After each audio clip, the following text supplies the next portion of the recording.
Hello students and welcome to chapter number 13. In this chapter we will discuss managerial development, management development. So basically how can we use certain techniques and efforts towards developing the skill sets of current managers, and also how can we groom and prepare other employees to assume managerial positions in the future. So it's a very important chapter through which we will view some of those different techniques that focus on this special group of employees within the company, the managers. Let us begin by establishing the importance of this special group of people within the organization. Remember back in previous courses like BOS 101, Principles of Management, when we said, why do we need managers? And we said that these are the ones who make the big decisions.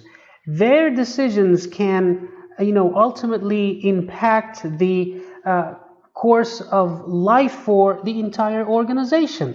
Because of their decisions, the organization can either succeed or fail.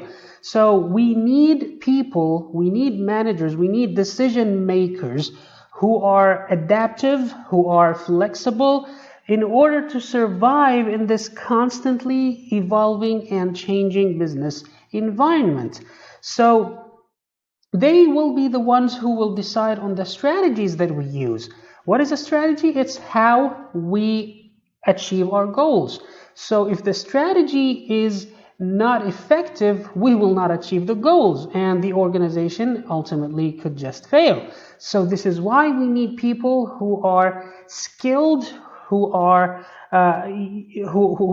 able to make good decisions, who have the necessary aptitudes to take the organization to where it needs to be. So managers ensure that these new approaches are implemented, modified, and even executed. They are the ones who are responsible for basically, leading all of the operations within the organization. They are the ones who set the tone. They are the ones who will basically shape the culture of the entire companies. This is why in today's world we need such people who have these special skill sets. So what is management development? Here's the formal definition, like we always have in each chapter. It's the organization's conscious effort to provide its managers and potential managers with opportunities to learn, grow, and change in hopes of producing over the long term a cadre of managers with the skills necessary to function effectively in that organization. Let's break it down. So just like we said at the beginning of this lecture, it's not about only developing the current managers, the people who are currently have these job titles: manager, general manager, CEO, supervisor, etc. It's also our efforts when it comes to grooming and preparing potential employees to become managers and leaders of this organization in the future. What's the purpose of all of this? We want to create an environment, and we want to have a system where we ensure that we have a group of managers, a group of leaders who can help the organization achieve its vision and compete in this fierce business environment. So management development is what we do to develop current managers and potential employees to become managers in the future. So comments on the definition. So what does the definition include? If we break it down further, we will see that it's all about making it as specific as possible to the needs of the organization. So we are not just developing leaders for society. We want them to be able to lead this company for which they're working. So whatever efforts that we undertake to develop these managers, to develop these this group of people should be tailored to address the specific needs of the organization. And management development also consists of providing employees with opportunities for learning, growth, and change. So this is part of the definition. When we are involved in management development, we are providing opportunities. We are facilitating what? Learning, growth, development, and making sure that there is a fertile environment for change. Remember back in the previous, probably in chapter number 1, when we started to define what learning was. Ultimately, the whole goal and purpose of learning is change, is to change someone's behavior. So this is part of it as well. And management development should be conscious, meaning these are not things that are just done arbitrarily. These are things that should have a clear purpose, that should have clear goals and plans, and even appraisals, so that we ensure that we are on the right path.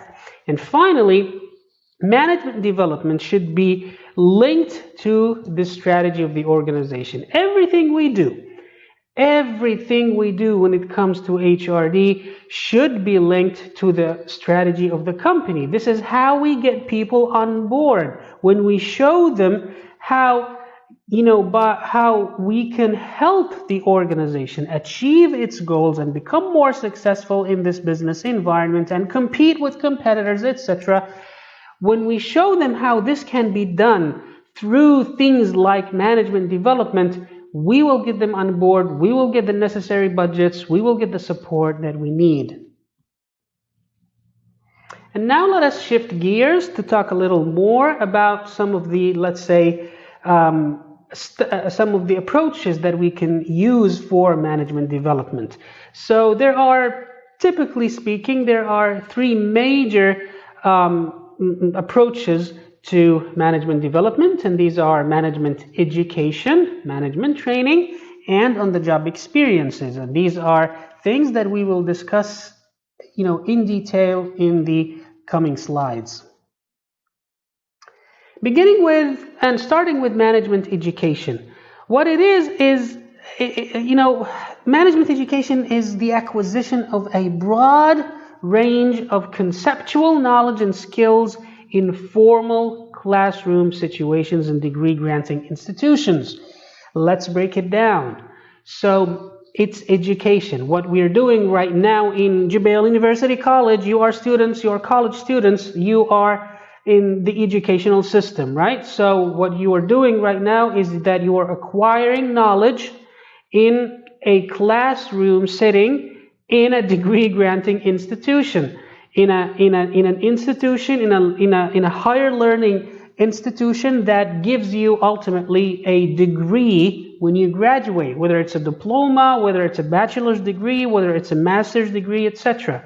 So management education are those educational programs that are offered by colleges, universities, learning institutions, etc., in which people study management basically academically. Okay, so it includes management education includes a wide range of activities, and classroom the classroom setting is increasingly being used to bring together and process the results of outside activities to draw conclusions. Why, remember back when we talked about the different ways and different styles and the different approaches to training, and we mentioned classroom training. So what were some of the characteristics, some of the benefits, advantages of using classroom training? It's that when you sit together with an experienced instructor, you theorize knowledge first of all. You study the theories, but in management education, we focus more on discussions. We focus more on, working within groups and working within teams. And the whole point is that we want these people, we want these students, these managers to draw conclusions, to analyze information, to study this, to study the practices and the theories and the approaches of different organizations in order for them to be able to come up with their own understanding of management. We will discuss this, later in this chapter, but some of the examples that we have here include programs in universities right here in the kingdom, in King Abdulaziz University, in Muhammad bin Salman's college, things like the Executive MBA, Executive Masters of Business Administration. And I've just heard that there's a new program that they're introducing called Masters in Management. So these are degrees that are basically designed to help current managers or potential managers to develop their managerial aptitudes and skills and be more effective and add value to their organizations. The other approach is management training. So we just discussed management education, and now we're moving towards management training. As we know from earlier chapters within this course, training is more specific, right? So management training provides specific skills or knowledge that could be immediately applied within the organization. Remember things and concepts like transfer of training. We want, especially for managers, we want them to develop skills and gain knowledge and things like that they can immediately take to their workplace and apply them in order to improve operations, to improve the work environment, to better motivate people, etc. And they focus on specific positions. Like they would typically have programs for training middle managers and other programs for training senior executives, like we're talking vice presidents, etc. So management training is more specific, is more hands-on, is more focused on taking the knowledge from the training environment and applying it directly in the work environment. And the third approach is on-the-job experiences. Remember, we discussed this before as one of the training approaches that we can use. So it's from the name itself, it's kind of self-explanatory. On-the-job experience. You are gaining experience by doing. While you are on the job, you are learning while you are practicing, while you are performing your duties as a manager. So these could be planned, systematic, or unplanned opportunities, just like we saw before, for a manager to do what? To gain self-knowledge. So within the organization, as they're performing their duties and responsibilities, they are learning more about themselves. Remember from the previous chapter, career development, when we said it's all about finding more about yourself to understand your own strengths, weaknesses, etc., your preferences. And it's all about also enhancing existing skills and abilities. You have, a set of skills and abilities, KSAOs, knowledge, skills, abilities, and other characteristics. So while you are on the job, you want to improve these skills that you currently have. And you want to gain more skills, new skills, more knowledge.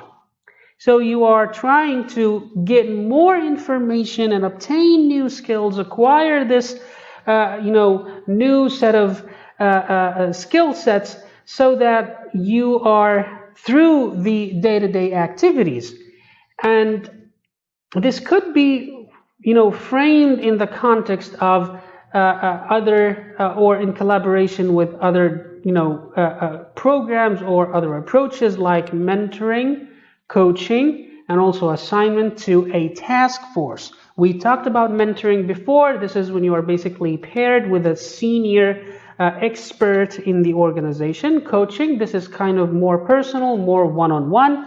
And we have assignments to a task force when they like in most government organizations now, we have something called the Vision 2030 Realization Office, مكاتب تحقيق الرؤية. So these are special task forces that have been put together and assembled to achieve a big task. So when you are volunteering to participate, or when you are nominated to participate, this is when you are, of course, learning new things and improving your current skills as well.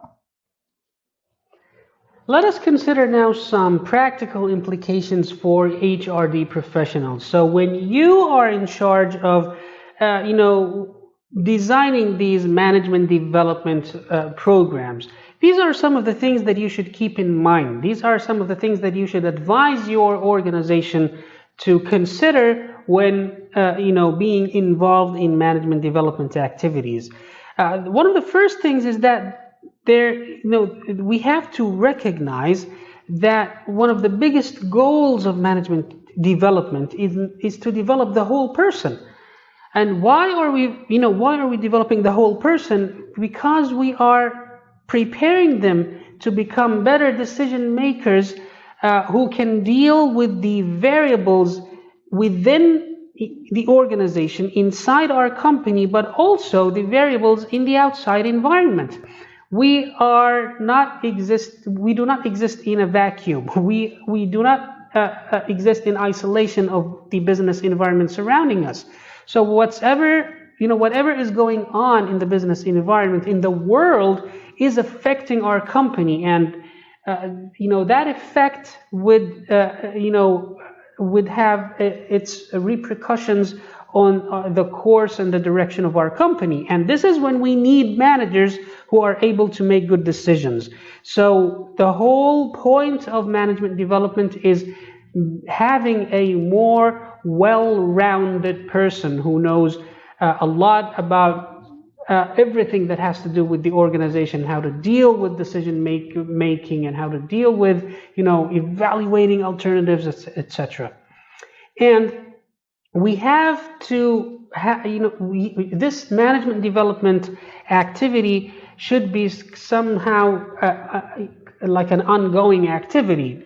The problem, unfortunately, that some organizations face is that it's kind of a one-shot event. So it's a program that goes on for 3 or 6 months, and then boom, it's over, and the manager is not developing anymore. They are unable to practice what they learned, etc. So try to create an environment and foster a climate where managers especially are learning, are growing, are advancing, are refining their skills so that they can basically perform their responsibilities and work tasks. Another consideration for HRD professionals when working on these management development programs and approaches is that you have to ensure, you have to, be careful when it comes to, showing managers the bigger picture, showing them how these little pieces and little steps of management are actually, coming together just like a jigsaw puzzle in order to form a bigger picture. So a big task can be broken down into smaller components, right? So when we talk about management, this is a big concept, but there are smaller issues within management, like motivating people and, analyzing information, decision making, evaluating alternatives, etc. Remember back from Business 101 when there was an entire chapter for decision making. So when we show them how these little pieces, how these smaller aspects of management are actually part of a bigger concept, they would see how this small thing that they're doing right now is actually affecting the entire organization. This is actually part of management. Sometimes people lose sight of such things, and they believe that these are just little tasks that have no impact, that have no influence. But when you build into your practices, when you incorporate this understanding and this perception into your management development activities, you will give them a clearer insight on management and how smaller things and narrower things now are part of a more broad picture. Another thing that we must consider when working on these management development programs is that we have to, recognize people's valuable knowledge, skills, and we have to understand that they wouldn't have become managers unless they actually had something to bring into the table. These are experienced professionals. These are talented people. So it's not about telling them, that forget everything you know. We will teach you that, how to manage people. No, this is kind of this sends the wrong message that they are incompetent and you are trying now to make them better people and better managers and leaders. You have to recognize that they have something to bring. Use their existing knowledge. Use their talent to your advantage. Start this conversation. People will benefit one another. It's all about knowledge and information sharing. So you have to consider what the person brings to the job of managing in order for learning to be more interactive and more relevant to people. It would resonate more with trainees, with these managers, when they see how they can contribute actually to the betterment of activities and practices within the organization.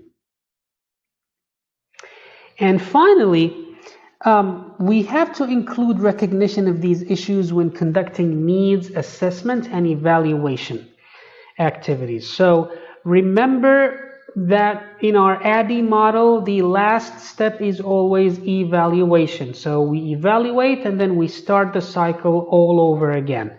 So when we are evaluating the success and the effectiveness of these management development programs, we have to have criteria that basically address all of these issues that we just discussed.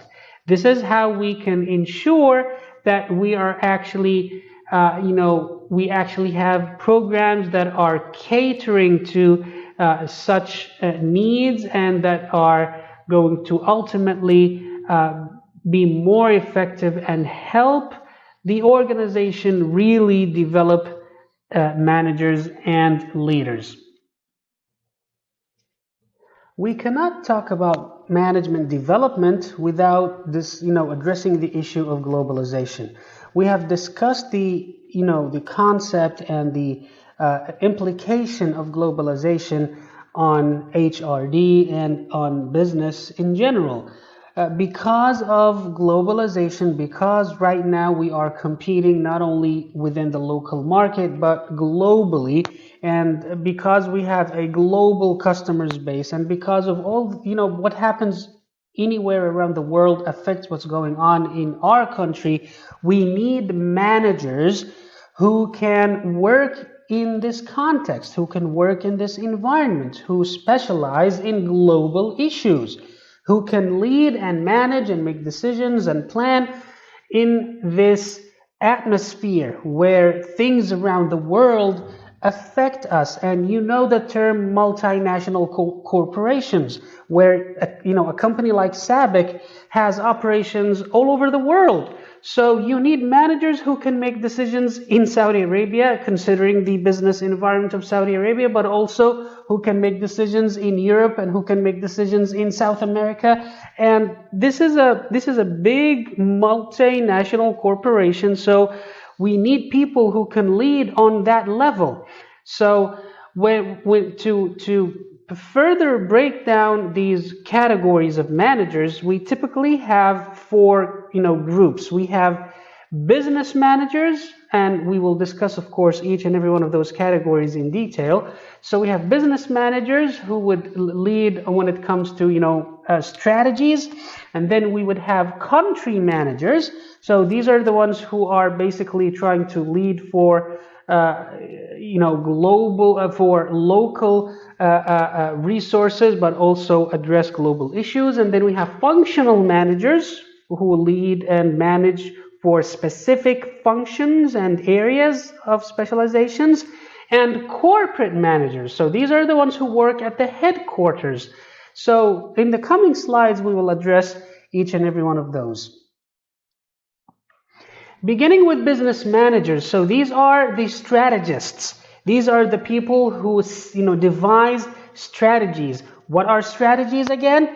It's how we achieve our goals. It's how we achieve our goals. So these are the ones who basically act like the architects of the organization's worldwide asset configuration. So these are the ones who would decide that this much money should be invested in this project. And these are the ones who would decide that we should enter this new market, or we should work on, coming up with a different line of products, etc. So they would coordinate transactions across national borders. So the impact of their decisions basically extend beyond the country in which the company operates. And this takes us to country managers. So this type of managers work in the organization's national subsidiaries. Let's consider an example, a simpler example like McDonald's, this famous fast food chain of restaurants. So they have restaurants in Saudi Arabia, they have branches in America, they have branches in Singapore, all over the world. So they would have someone who is responsible for overseeing all of their branches in Saudi Arabia, and someone who is responsible for managing and making decisions for all of their restaurants in let's say Brazil. Okay, so these are called country managers. They play three roles. They serve as the censor and interpreters of local opportunities and threats. So they would be responsible for looking at what's going on nationally within the country. So they would look at changes in labor law, for example. Nowadays, with all of these efforts towards nationalization of jobs, Saudization, remember? So they would be the ones who are responsible for addressing these issues, identifying these opportunities and threats within the local country. But also they build the local resources and capabilities. They would basically coordinate with local suppliers. They would try to establish agreements and understandings with governmental agencies, with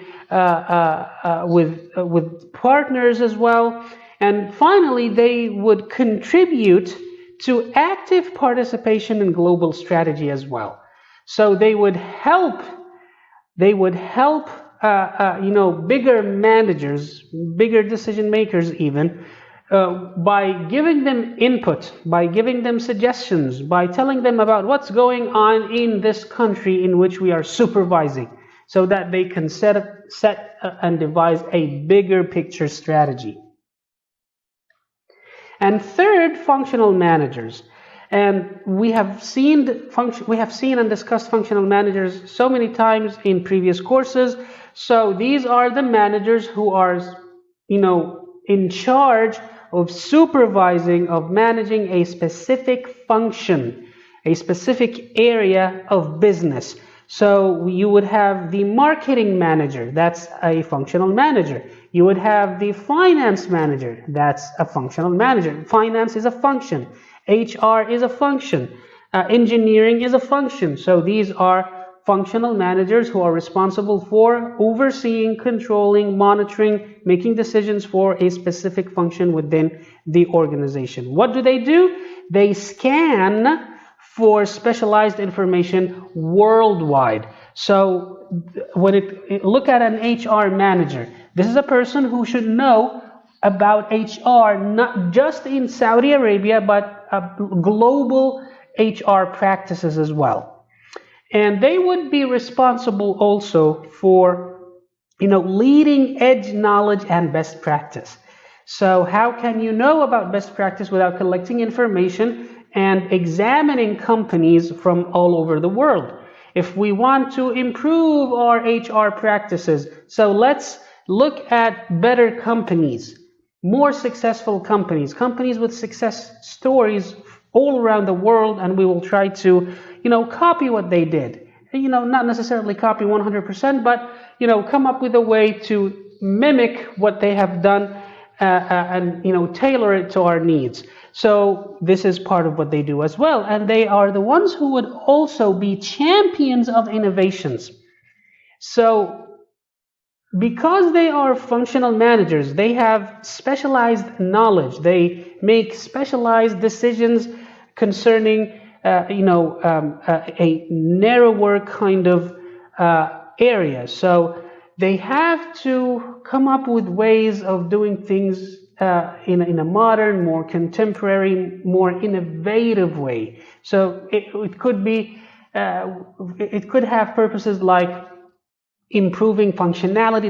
It could have purposes like, cost saving. It could have purposes like improving effectiveness, etc. So functional managers are very involved in their functions and their special areas.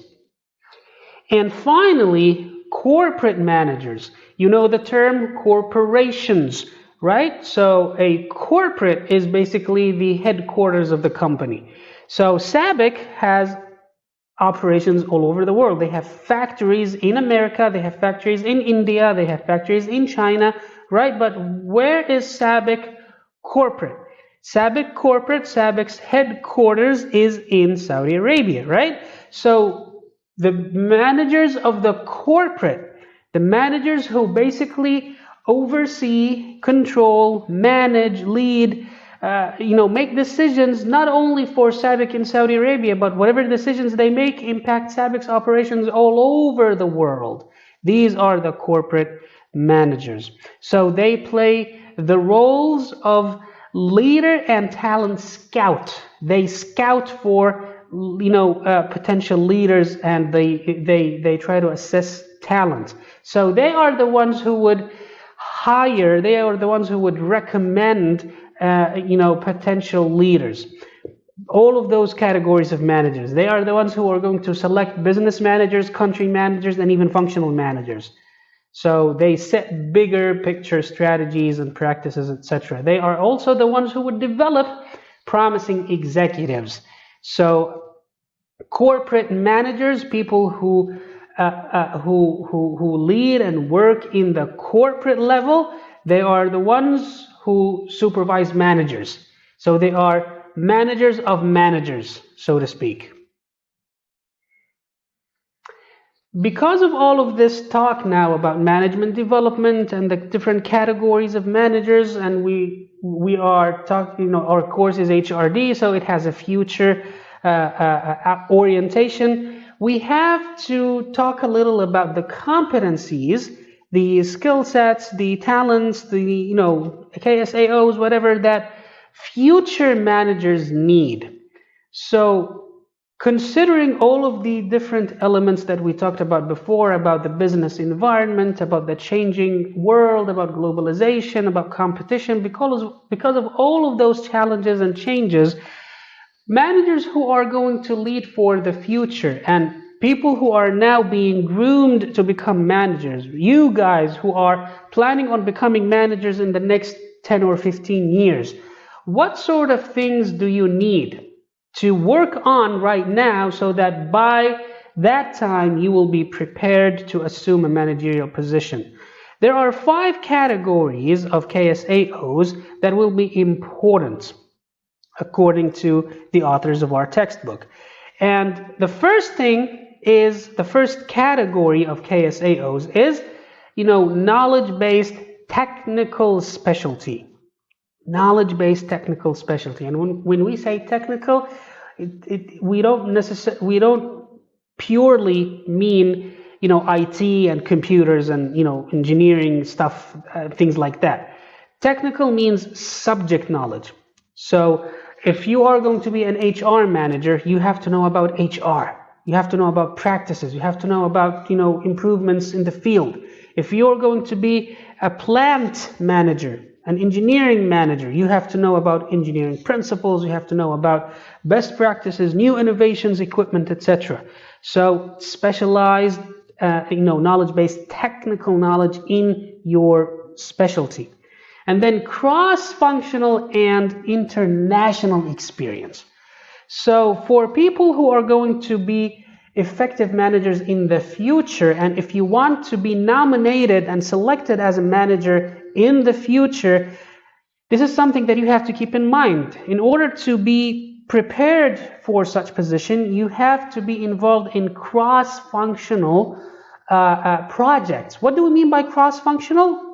We know functional, we know functions. So human resources, marketing, accounting, finance, these are functions. So cross-functional projects means that you have worked in projects that involve all of those functions, all of those areas. So we want someone who knows not only about HR, but who knows a little about accounting, who knows a little about marketing, who knows a little about engineering. Why is that? Because we want business people. We want business savvy people who understand business, not just HR. We want people to know how can we help the organization achieve its goals through all of these little functions. And of course, international experience is a big element. So we want people to have international experience as well, because of globalization, because right now we have multinational corporations. So try your best now to be involved in such projects. If there's ever an assignment, this is something that you should go for. The other thing is collaborative leadership. Collaborative leadership, from the word collaboration. So what is collaboration? This is like, cooperation. So these are efforts that are being basically pulled together. So how can you get others to help you, and how can you help them? And it's basically a two-way street, as they say. So how can you get other people on board? Then self-management skills. Remember, we are talking about the competencies that future managers need. So part of it, of course, is self-management skills. Things like discipline, things like self-motivation. These are very important things for future managers. And finally, personal traits, personal qualities, personal characteristics like integrity, honesty, trustworthiness, being reliable, and of course, flexibility, being able to adapt, being able to adjust, and being basically resilient and able to work within a fast-changing world. Now, how can we make management development strategic? What do we mean by that? So we have discussed management development for some time now, but when we talk about strategy, we talk about something about the longer run. We talk about how can we link basically all of these efforts of management development to achieving the goals of the organization, to helping the business, to improving the organization's business stance. So management development should be tied to the structure, to the strategy, to accomplish the goals. This is basically what we're trying to do. As we mentioned before, this is how you get people on board. This is how you get your senior leaders to get on board with all of these management development programs. When they see that this is something that is feasible, this is something that will actually help the business, will help the organization become more competitive, gain more market share, etc., they are going to spend the money that you need. They are going to give you the support that you need. So 3 desired linkages, basically, like if you want to convince the CEO of your company that management development is something that we need in our organization, this is something that would actually help the company, what links and connections can you make and how? So the link between the business environment and the business strategy. This is the first thing that you need to establish and show. This is something that you need to prove to your leaders, to your decision makers. When you convince them that you cannot select a business strategy without having considered and scanned the environment. Remember from even courses like economics, when we talked about competitive markets, etc. So there is a link between the environment and the strategy. And there are many components to the business environment. And those things involve all of those factors that we discussed before. Globalization, competition, suppliers, customers, etc. So how can you select a strategy without having scanned and examined the environment? And when you know that there is now this strong connection, it means that you need development of managers and people who can analyze this business environment and make that connection. And there's a link also between the business strategy and the organization's management development strategy. Remember when we said that you have to show them how management development is actually going to help the business. So establish that connection. Show them how. Numbers speak volumes. Show them that when we develop the skills of our managers, sales are going to improve by that much percent. When we develop the skills of our managers, people are going to be more satisfied, employees are going to be more motivated, etc. This is how you establish those links. And finally, the link between the management development strategy and the management development activity. So we are, moving further down and making connections between every small aspect of this process. So we are now at this stage where even the management development activities are being linked to the bigger picture. So management development activities, so the program that you use. Remember we talked about like management education, management training, on-the-job experience. How are these activities linked to the strategy, to the management development strategy? Then how the management development strategy is linked to the business strategy, and then how the business strategy is linked to the business environment. You see how we are, moving further down and breaking this big chunk into smaller pieces, and we show decision makers how all of those little pieces fit together and are actually connected. There are 4 guiding principles to make strategic links. So how, again, it's all about convincing people. It's all about, increasing these buy-ins. So in order for you and for HR, for the functional HR manager, for the leaders to convince senior executives of the worthiness of such practices, there are principles that you can follow in order to make these links. One is to begin by moving out and up to business strategy. Out and up. So again, you have to, always keep in mind that the business strategy is linked to what? To the business environment. This is something outside of the organization, right? So you have to examine all of those different parts, inside and of course outside the organization. And remember, about breaking this big idea and concept, breaking it down into smaller pieces. So you are moving out and up. Then, putting job experiences before classroom activities, not vice versa. So we don't start with the classroom assignment or activity or course, but we actually start with the on-the-job experience, and then we move on to the classroom.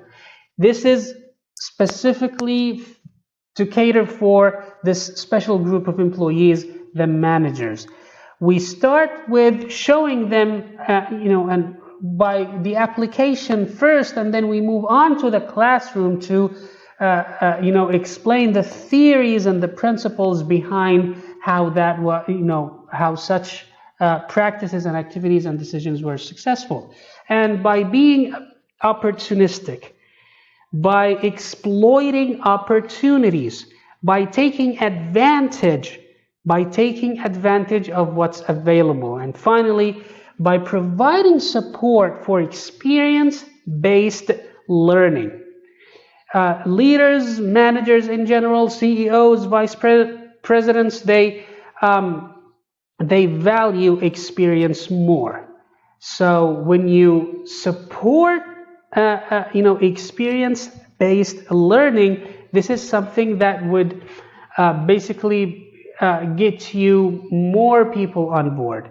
And it's all about, remember, we need managers who are going to make good decisions, who can help the organization achieve its goals, and experience is a big part of that. So in order for you to make those strategic connections and links, you have to establish that connection.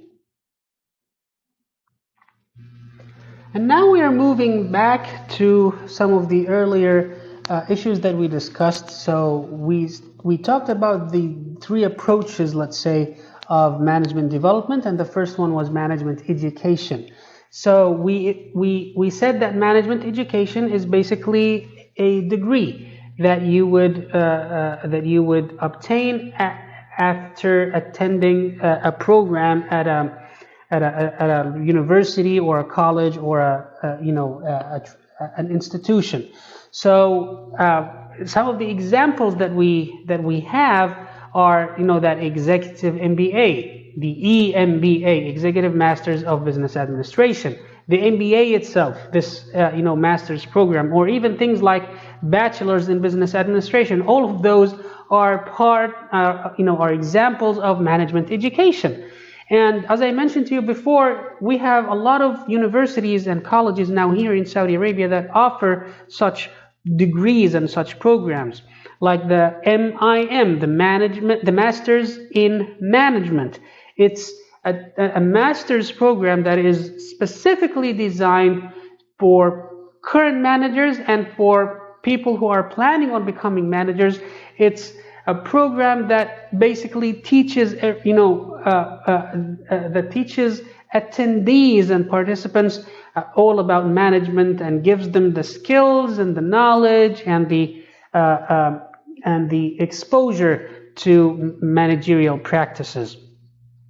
So these programs can be delivered by colleges, universities, consulting firms, private institutions, or even professional and industry associations. Not necessarily. Please do not limit your thinking by limiting these management educational programs to just bachelor degrees or master's degrees. They could be smaller courses even. So we have professional associations like the HRM, the SHRM organization, the Society of Human Resources Management, for example. They offer certification programs. So this is also one example of such an approach. Other approaches to executive education are smaller courses in various managerial topics.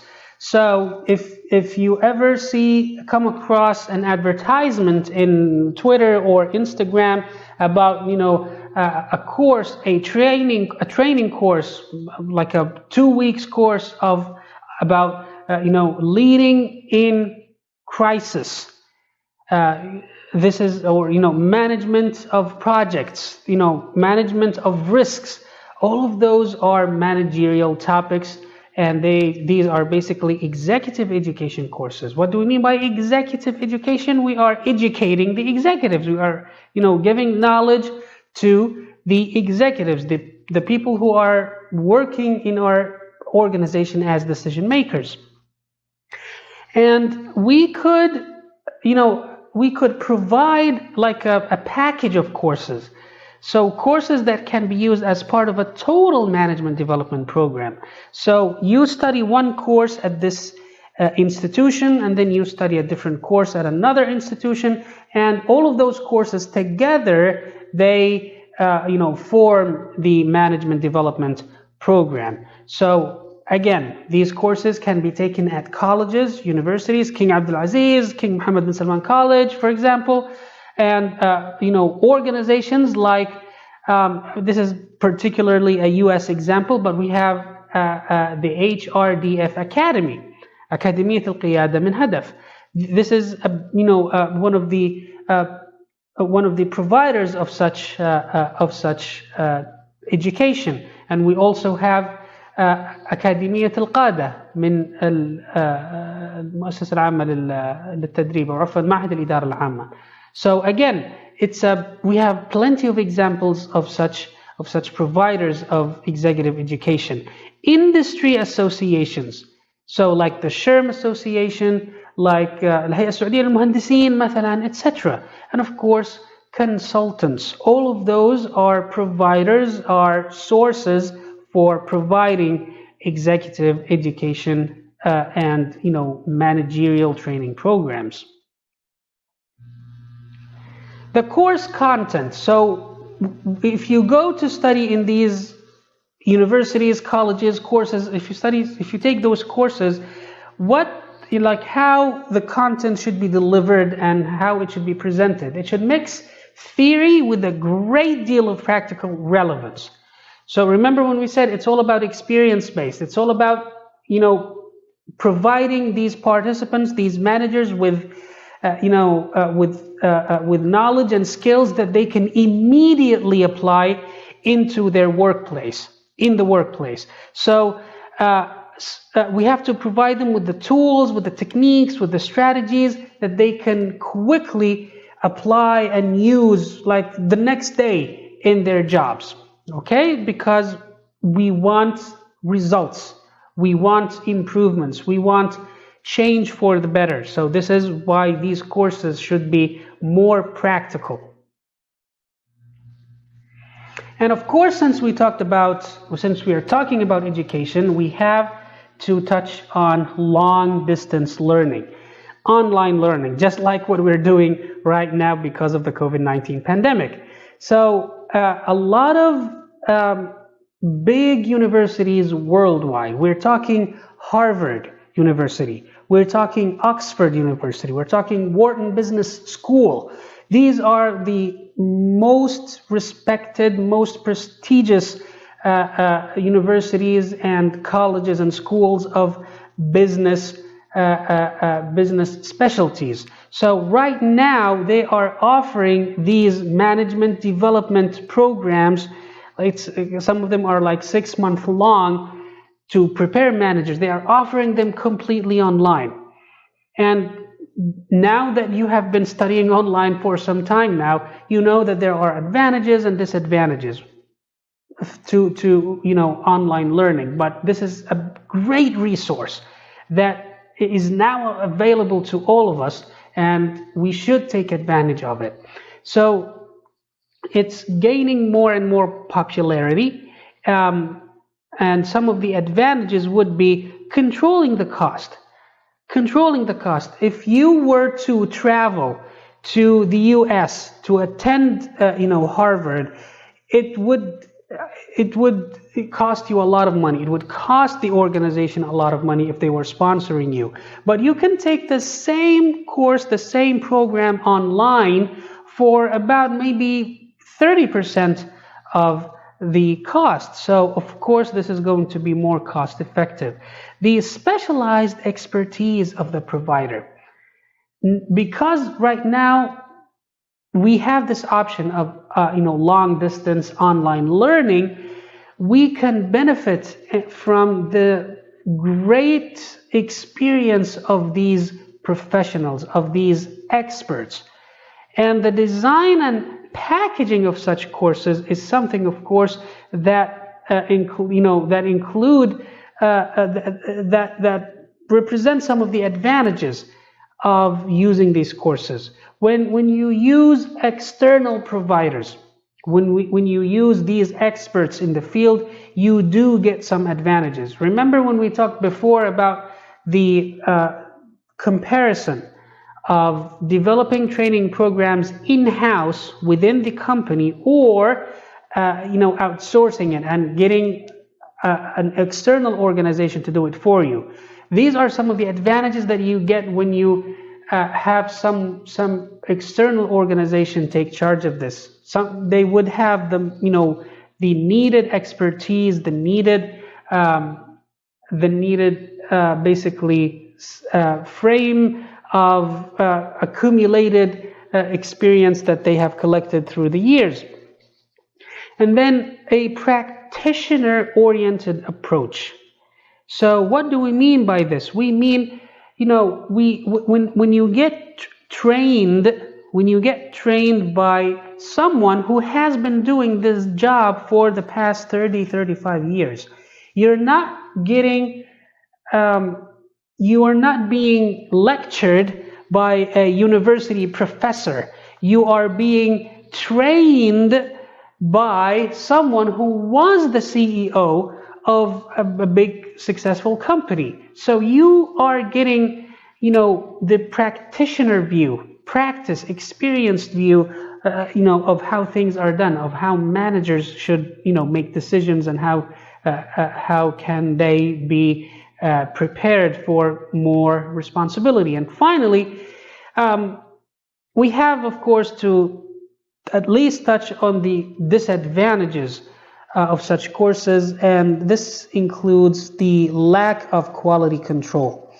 And this was, this might have been the case in 2008, the time when this book was written, but nowadays, because of all of these advancements of technology and the revolution of online learning, things have become much more controlled, honestly, and they have the level has been significantly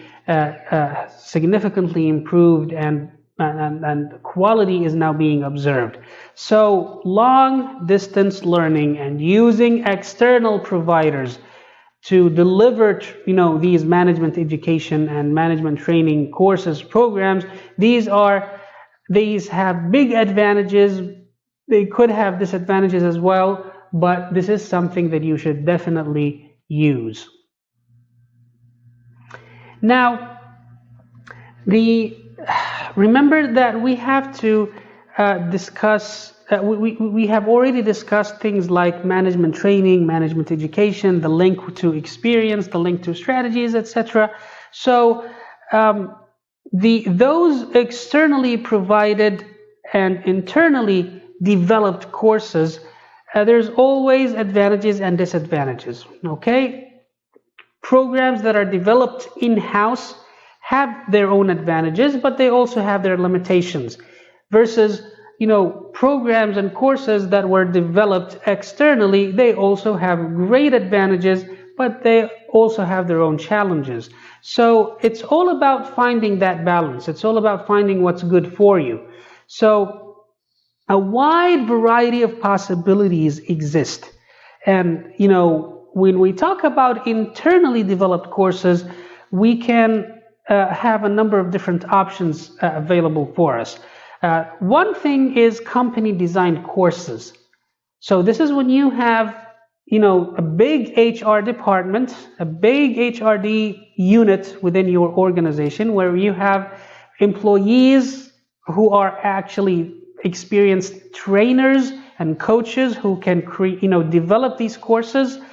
So this is one part. This is one example. Another one would be something called corporate universities. We will discuss that later. And of course, on the job experiences. We have seen and examined this term so many times throughout our 10 chapters so far. So we understand that on-the-job experience is all about hands-on knowledge. It's all about learning by doing. It's all about developing while being in charge, while being supervised.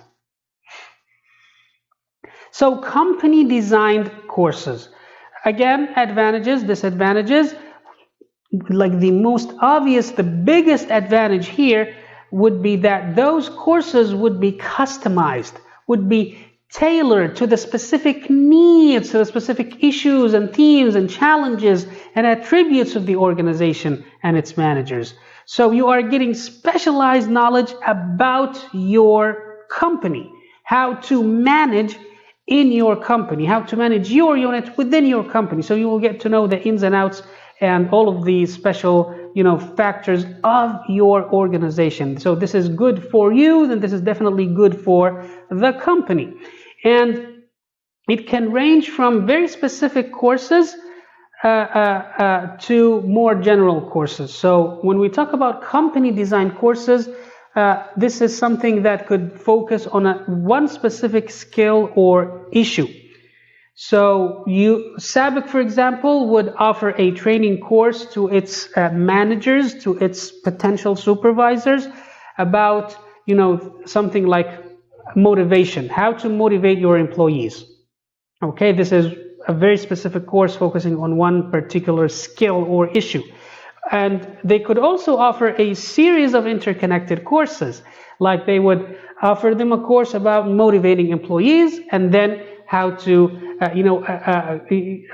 address conflicts and how to resolve conflict resolution. And then they would also offer them a different course about how to evaluate and assess employees, etc. So these are interconnected courses that are offered as a series. And then the issue in designing and implementing such courses are the same as for any HRD program. We have discussed our ADDIE model. We have discussed, a number of different approaches to training programs and now management development programs. The same issues, the same considerations, as you can now see, apply. So you have to consider cost, you have to consider who's going to be the trainer, you have to consider what sort of, learning medium are you going to choose, the material, etc. So now we get to corporate universities. It's a very interesting term. So what is a corporate university?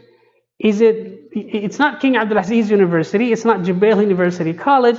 This is like an academy, or very similar to a college, but it has been created by the company. It has been created by the organization itself, where managers at certain levels are required to complete a specific curriculum, specific course. They have to pass, they have to go through a certain program.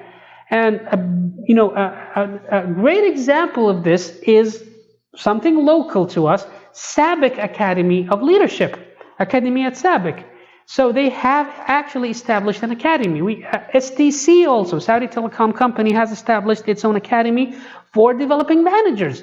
So managers are required to, if you are promoted to supervisor position, there is a program that you have to complete, that you have to finish within, something like 3 months. Then you become a department manager, a bigger role. So there's another program that you have to complete, etc. So specific educational mission geared toward the organization's specific needs and preferred ways of doing things. Again, this is one of the greatest advantages of doing things in-house, of developing those programs within the company, because you will address the specific issues of the company. Very very kind of customized and tailored and targeted. And these universities, these corporate universities, academies, they transmit knowledge and skills that all participants in a particular level should know.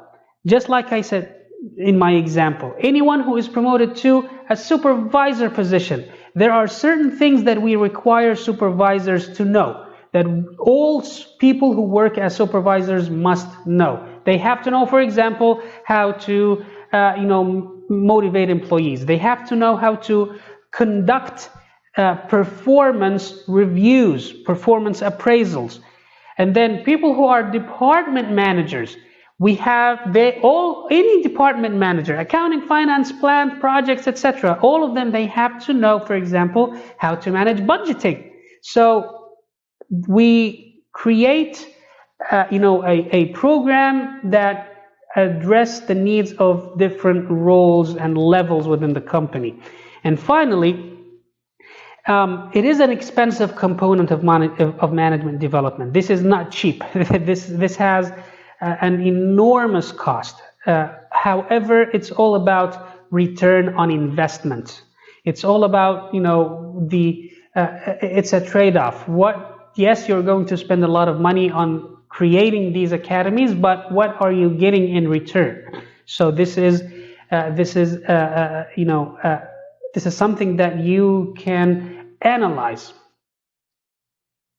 And finally, on-the-job experiences. By now, we understand what do we mean by that, and we know that this is an important role in the development of managers. You can lecture managers for 100 hours. You can send them to Harvard. You can give them bring them the best instructors and send them to conferences and seminars all over the world. However, if they are not, applying what they are learning, there's absolutely no point. So this is why on-the-job experience is something of crucial importance. Application, hands-on knowledge is something that we want managers to have. So many on-the-job experiences tend to reinforce old attitudes and behaviors. This is something that you have to pay special attention to. Unfortunately, what is the point of all of these management development programs? We want change. Remember the definition of learning. It's all about behavioral change. It's all about change in perceptions, maybe. So unfortunately, sometimes, because who is responsible for overseeing these on-the-job experience activities? It's the old guard, as they call them. So they would unfortunately instill the same culture. So this is something that has to be addressed.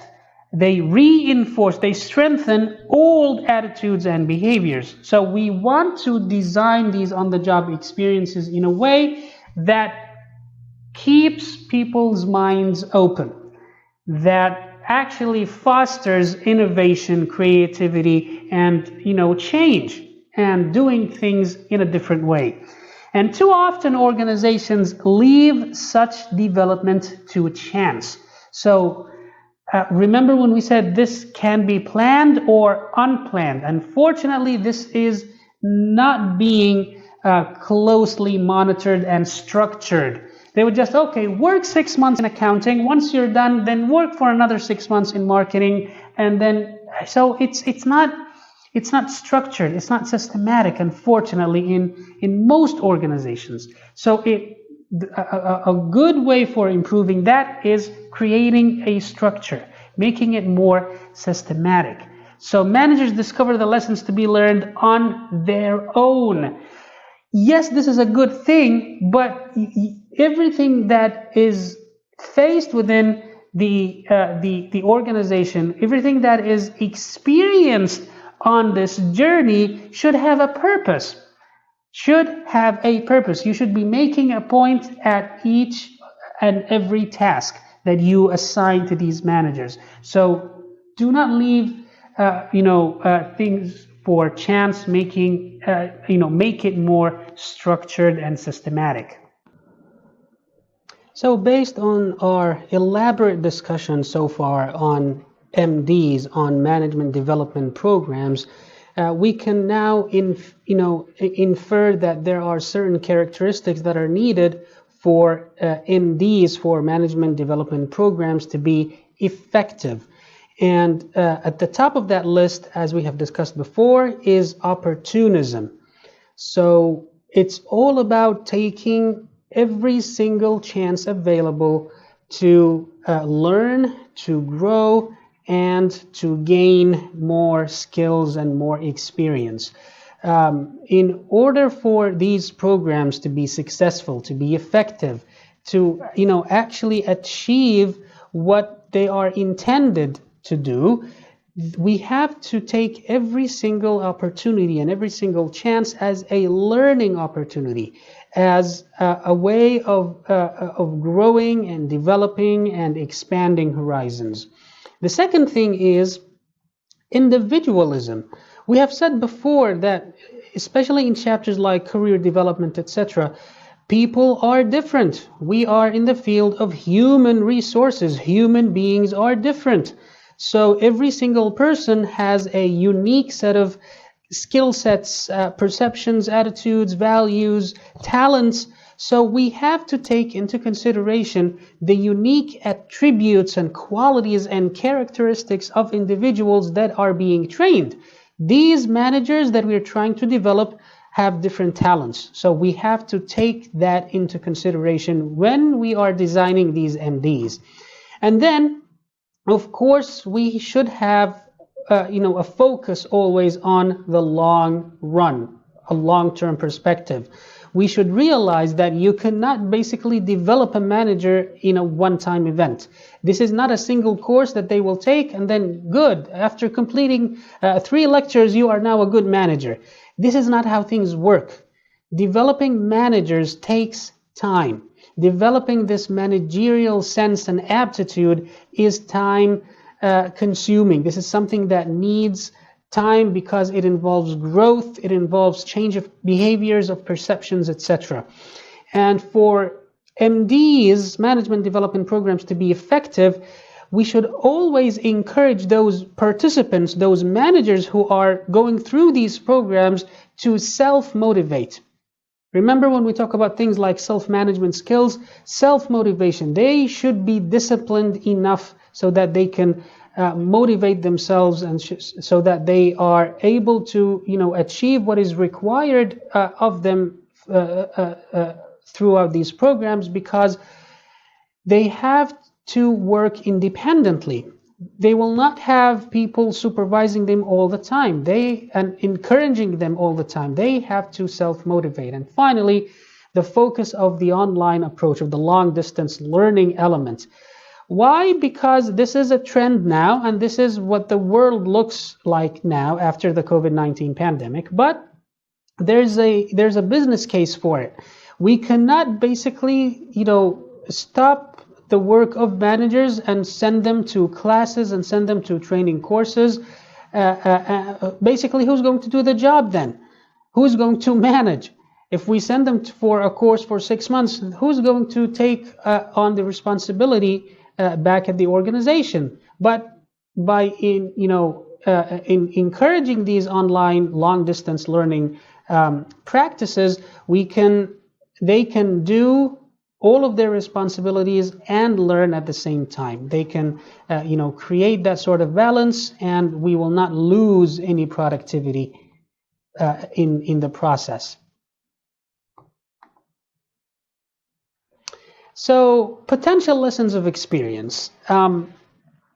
Since we are in the discussion of management development programs, and we focused, and we discussed more than once the element of the on-the-job experience, we have to instill this idea in managers that they cannot manage everything all alone.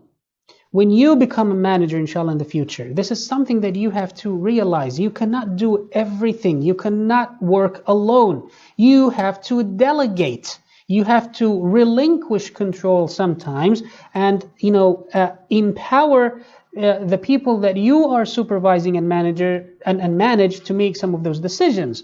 So you are not Superman. You are a human being. You have limitations. You have capabilities. You have to realize this fact. And you should be sensitive. When you're a manager, you should be sensitive to the human side of management. You are not managing robots. You are not managing machines. You are managing human beings. And these are people with different needs, with different, dreams, with different circumstances. They get sick. They get frustrated, they get emotional.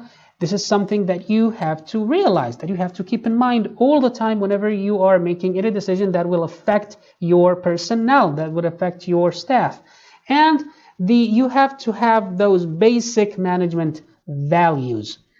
Basic management values. Go back to our BOS 101 Principles of Management course. Remember all of those activities and all of those functions that managers perform and all of those attributes that we require managers: honesty, integrity, etc. All of those values are very important to always keep in mind when we are designing these management development programs. But for you, even as a manager, this is something that you must live by as a principle.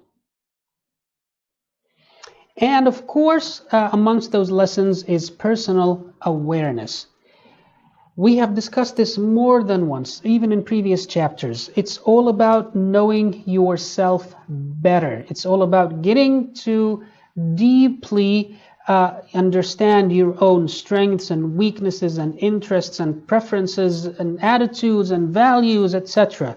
And you have to be aware of these issues, that what happens outside of the organization will have its effect on what's happening within the organization. Do your best to create this work-life balance. You are a human being. You are a family man. You have a wife. You have children. You have a father and a mother. You have friends and acquaintances. And you also have you wear a different hat when you are a manager at your department. So it's all about creating that balance and knowing that those two worlds sometimes collide. So there should be effective steps taken to ensure that balance is being kept. And the second thing is that you really have to get to know what excites you about work. Remember when we talked about exploration? You are exploring yourself. You should know, what is it that you like about this job? What is it that makes you more motivated? Is it more money? Is it more challenging assignments? Is it tasks that require interaction with others? Is it tasks and projects that require innovation and creativity? You have to know this about yourself and about your career as a manager. And then personal limits and blind spots. You have to know that, again, you are a human being. You have limitations. You can only do so much. There are certain things that you basically cannot do. And you have to, realize that you have blind spots sometimes. And an example of that would be certain individuals in your department. Regardless of, sometimes, regardless of how much you tell a manager that this person, this employee is not a good employee, he or she needs to be, disciplined, they just don't see that. They just don't see that because they are biased, because they have a personal relationship with them. And the same thing applies to all types of other aspects, not just for employees. It could apply to certain situations, etc. So you have to know what your blind spots are and what your limits are. You have to take charge of your own career. This is something that we have emphasized numerously so far. Even if the organization does not have systems in place for management development, for career development, for career management and planning, you should take charge. You should use whatever resources available for you to do that. And finally, recognize and seize opportunities. You have to identify the opportunities available for you in the organization and outside the organization and take advantage of those opportunities. If there's a chance to get promoted, why not? If there's a chance to get sponsored, to like earn a master's degree or to get certified, go ahead and do it. If there's an opportunity to participate in a project that's going to add value to your resume, then do it. It's all about being, it's all about exploiting opportunities and being able to seize them. Other approaches to on-the-job experiences include things like mentoring and action learning. So when we discussed on-the-job experiences, we mentioned that these things, unfortunately, are sometimes not systematic. But if we were to systemize on-the-job experience for the purpose of management development, we could implement such approaches. Mentoring, and we have discussed mentoring before. It's all about being paired with a more senior executive, with a more senior expert within the organization, so that they can basically impart wisdom on you, so that they can advise you, so that they can give you counseling, etc. And then another approach is action learning, which is something that we will discuss in detail later. So here it is, action learning. What is action learning about? Action learning involves having participants, first of all, select an organizational problem. So they have to identify a problem within the organization. Maybe, employees' morale is down. People are feeling down, less satisfied. So that could be a problem. Maybe sales are decreasing. Maybe we are losing customers. You have to identify a problem first. Then, write a case study describing the problem. Write a case study to describe the problem. So you have had case studies in this course and in other courses, of course. So a case study is basically, a description of a situation, of a problem that is being faced by an organization. You are provided with the necessary information, and then you have to analyze it, you have to study it, and then you have to come up with recommendations and solutions. And then the group meets with other managers who face similar problems to discuss ways the problem can be dealt with. So it's like it's like a discussion, it's a dialogue, it's a collaboration between managers. So the company would create, let's say this case study, would create these work teams in order to collaborate and cooperate to work on solving and addressing certain problems and issues within the organization. So that's action learning. You learn by addressing problems head on. You learn new skills, you learn new knowledge, you expand your horizons by trying to solve problems, by trying to help the organization overcome certain challenges. Potential advantages. So what are the advantages or the potential advantages that we would have because of all of those efforts that we discussed throughout the chapter? So management development, what is it going to give us? How would we benefit from on-the-job experiences? How would we benefit as an organization from all of those types of case studies and action learning, etc.? So how can we use action learning to benefit the organization?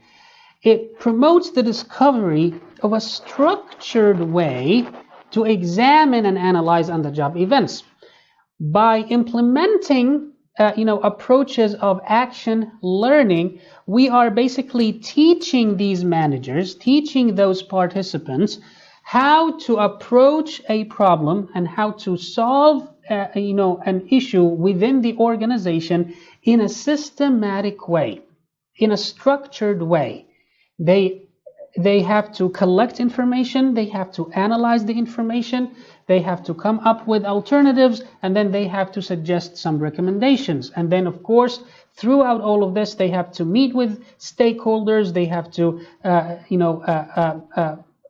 they have to coordinate with different parties, etc. So we are teaching managers, we are teaching participants how to use a structured method to solve problems and to address issues in the company.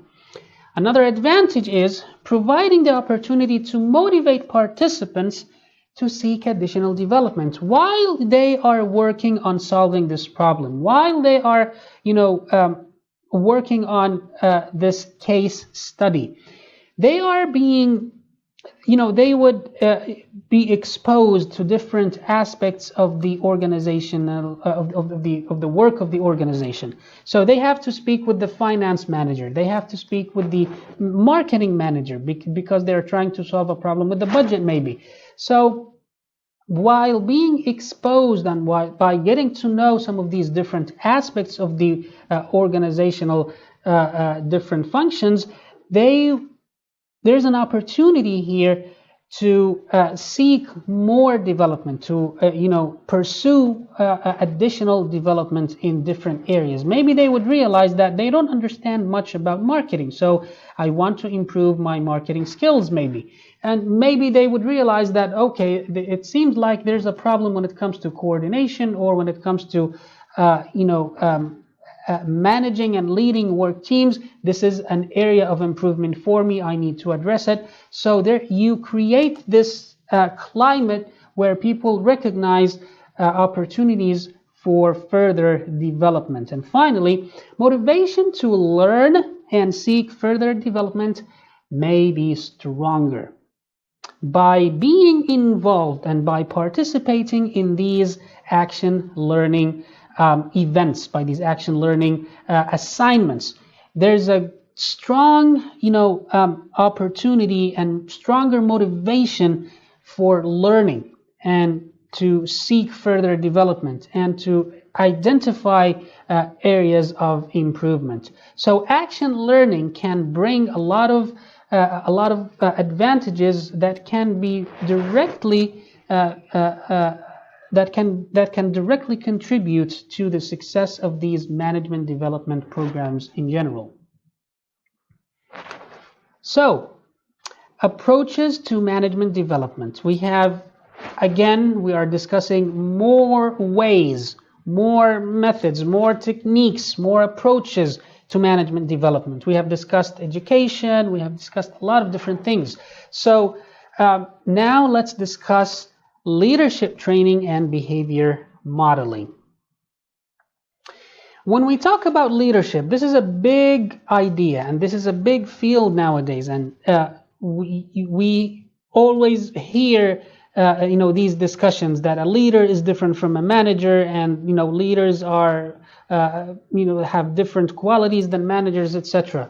Now let's not get caught up in all of that discussion. We are just now trying to understand the different styles, let's say, of leadership and the approaches to leadership that would help the organization achieve its goals.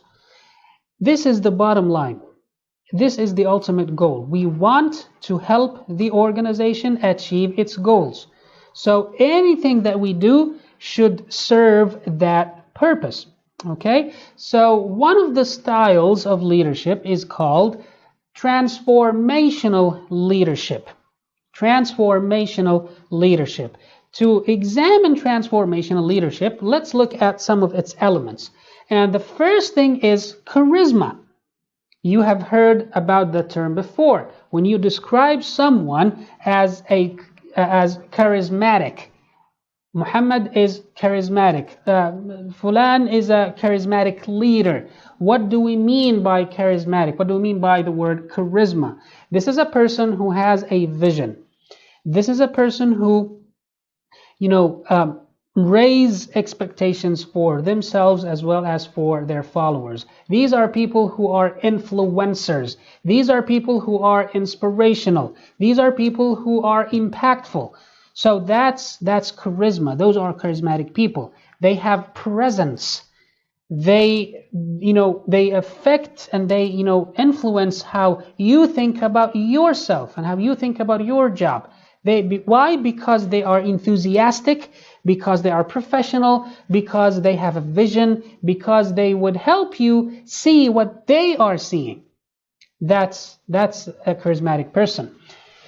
Another element of transformational leadership is intellectual stimulation. So basically, these leaders, these transformational leaders, they help their followers change their assumptions. So they help their followers change their perceptions. They help them, rethink some of their earlier convictions. They help them focus more on rational solutions. They inspire their leaders and motivate them and encourage them and provide the right environment for them to basically rethink their earlier ways of doing things. So people have pre-convictions about all types of topics and all areas of doing business, basically. So these people, transformational leaders, they help followers transform their idea, change their ideas, their perceptions, their convictions, and adopt a new way of doing things. And finally, individualized consideration. Transformational leaders are people who realize the fact that we are dealing with different individuals. People are not the same. What motivates Khalid is different from what motivates Noura. And they realize this, and they individualize, they have a human touch of how they do things. So they address Khalid's needs and they address Noura's needs, and in terms of motivation, in terms of encouragement, in terms of counseling, providing help, coaching, etc. So transformational leadership has a number of elements. The first one is charisma. It's all about influence. It's all about having a vision and helping people see your vision. And then intellectual stimulation, and this is basically helping followers change their previous ideas and adopting the new ideas and the new styles of doing things. And finally, they have an individual touch where they realize the different needs, the different circumstances of each and every one of their followers, and they address them. Teachable points of view. Now, this is kind of an interesting topic. So throughout all of our management development activities, approaches, systems, etc., we have discussed a lot of different ways now. Management education, management training. Throughout all of those activities, there are things called teachable points of view, and they focus on 4 leadership areas. So they include ideas about products. So what new products can we offer? How can we improve existing products? Who are our main customers? And can we add more value to our customers by addressing some of the packaging issues, or revising the prices, etc. And the second area, the second, let's say, teachable point of view is about services. Products are different from services. We have discussed this in previous courses, and you will discuss this even further in future courses like quality management, operations management, etc. You will realize that products have different challenges and services have another set of challenges. So when we talk about teachable points of view, so this is basically a learning experience. This is basically a learning experience in which leaders, in which managers learn about services, learn about improving them, learn about improving their quality, etc. And then the marketplace. The marketplace. This is where we do business, right? So we have to know who are our customers, who owns the most market share, what are the different forces that influence the marketplace, how can we gain more share, etc. So leaders have to understand all of these, all of those areas, because in order for them to make good decisions to help the company achieve its goals, they have to know all about the company and all about the business. They have to know about the products, they have to know about the services, they have to know about the marketplace, and they have to know about the real world values, the real world edge and energy. What we mean by that is, so as a leader, you have to realize the values of the world. You have to realize that there are certain things that are considered acceptable, and there are certain things that are not considered so much acceptable, but sometimes you have to bend the rules. Sometimes you have to be more flexible in order to just basically, get things done. So you have to know what the situation is like in the real world. And you have to have edge. You have to have edge. What we mean by this is that sometimes, you have to be firm. You have to be firm, and you have to make tough, difficult decisions. And sometimes, people are hesitant to make these difficult decisions. Leaders have to learn how to do and how to do this and how to make those tough decisions. We should incorporate these teachable points of views in our programs, in our developmental programs. And finally, energy. Of course, we talked about motivation so many times already. You have to self-motivate, and you have to motivate others. You have to, spread this energy throughout your organization, or at least your unit. So teachable points of views focus on areas that have to do with the business, and these are things that we should incorporate in our developmental program so that our leaders learn more about how things are done and be more well-rounded as business professionals as well as managers and leaders. And now the second thing was behavior modeling training. Behavior modeling. We are modeling behavior. We are copying behavior. So that's what behavior modeling is all about. So it involves 5 steps, and we have discussed this in previous chapters. So we start with the modeling.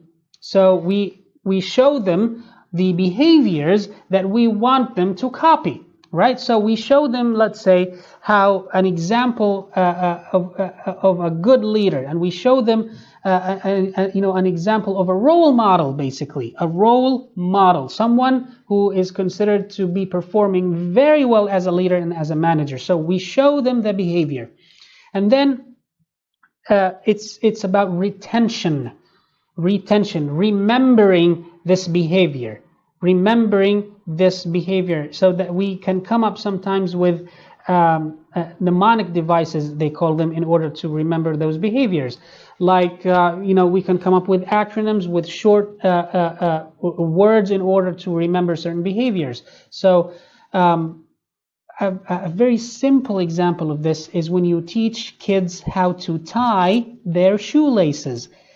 You have probably seen this in American films where, they show them the behavior, so they show them how to tie their shoelaces, and then they come up with a, small song or with, a story so that they can remember this. So you take the lace and you wrap it around the bunny, and then you get the bunny in the hole.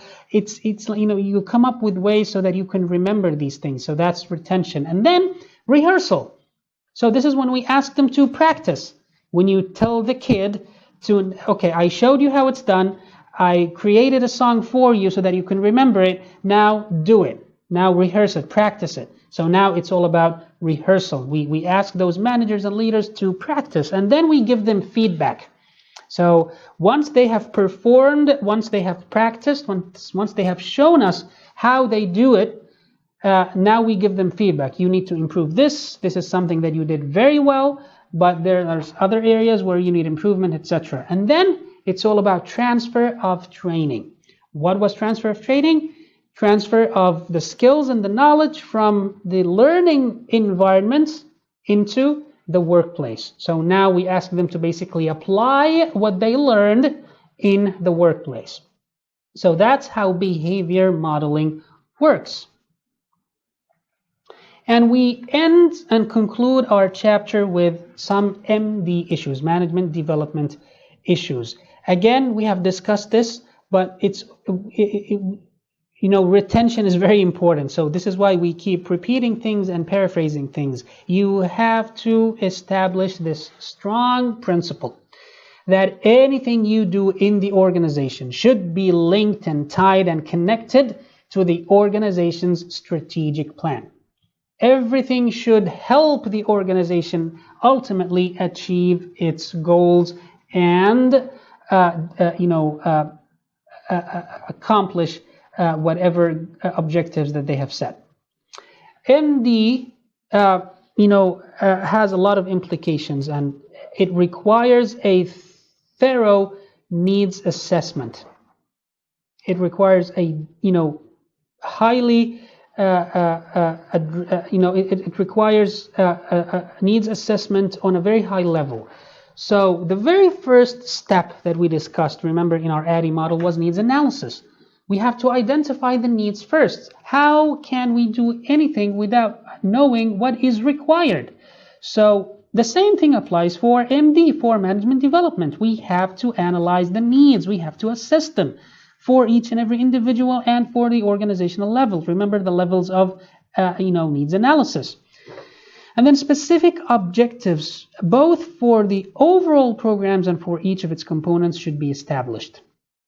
Anything that you do should have objectives. Remember when we talked about learning objectives, for example. Everything that you do should have a purpose. Nothing should be done arbitrarily. It should lead you towards achieving one of those goals of yours. So, and remember when we said that sometimes in management development programs we have smaller units. So we have a big program, and this program is divided into smaller courses, let's say. So we have to have big goals for the big program, and then we have to have smaller goals for the smaller units.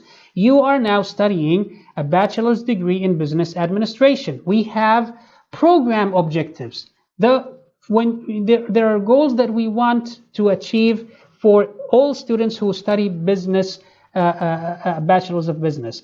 But this program of yours also consists of smaller courses. You study human resources, you study accounting. For each and every one of those courses, we have specific objectives. This is exactly what we mean here. And there's always involvement in and commitment of senior management.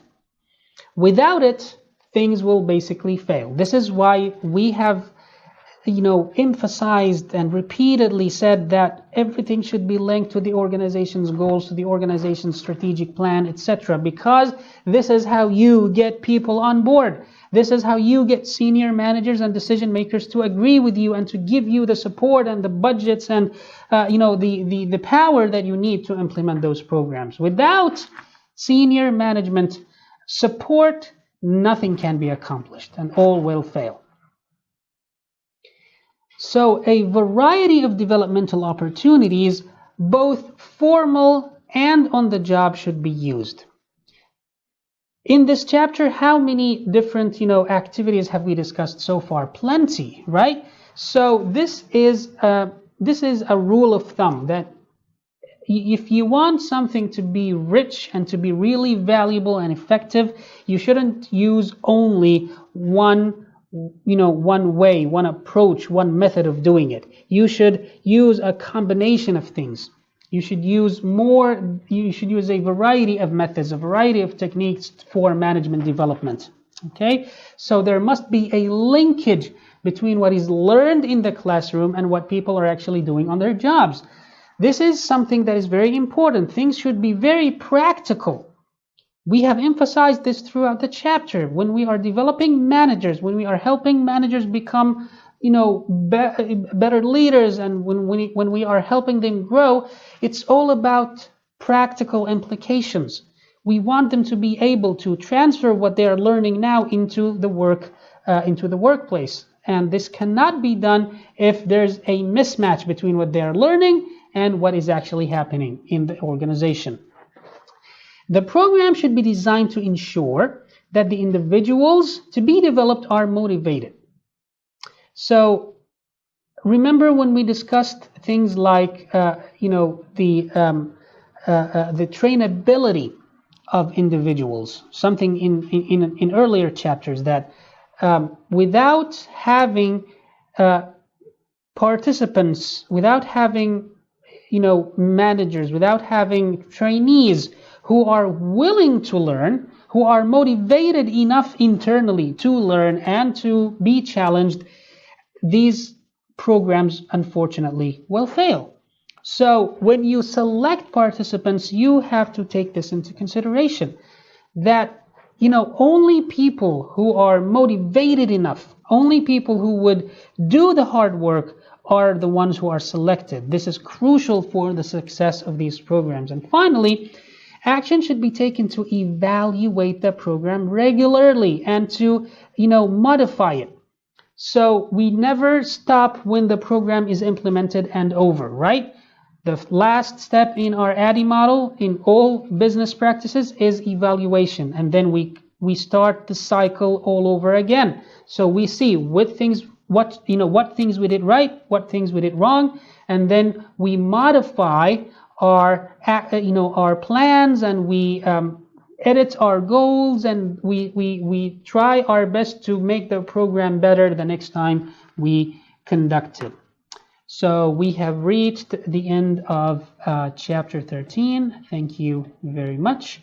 And this is the end of human resources development. I hope you had an enjoyable experience, and good luck.